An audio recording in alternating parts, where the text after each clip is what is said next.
Now, we mentioned there is a bit of a disconnect often in workforce development, economic development efforts, and we can think about those different industries and the occupations that we just talked about a second ago, and think about how workforce and economic development efforts can be aligned to help those industries and help those occupations become successful in the marketplace.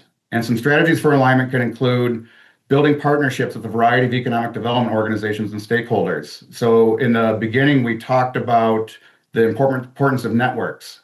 So are there better ways that we can connect the economic development organizations, both locally and regionally, to workforce development organizations and the businesses themselves? And if we look at the examples of workforce development stakeholders and organizations, indeed, we see workers, employers, educational system, local, state, and federal government agencies, social service agencies, and labor organizations, all being a part of this network that helps us move these types of efforts forward.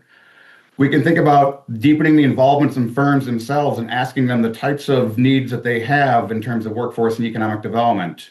And when we think about that, we have to think also about small to medium-sized enterprises, as we'll see in a second here, because they are a very important part of this industry sector.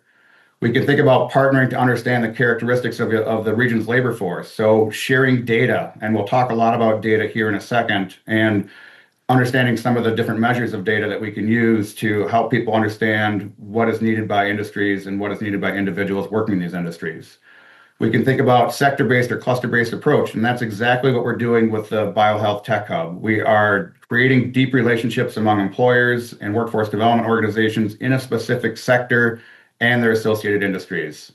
And we can also think about reevaluating existing programs or identifying new and appropriate strategies. So if we're thinking about this in a whole different ecosystem in terms of a specific industry sector, maybe there's new strategies we can identify that'll help us move our goals forward in terms of growing this industry in the state of Wisconsin.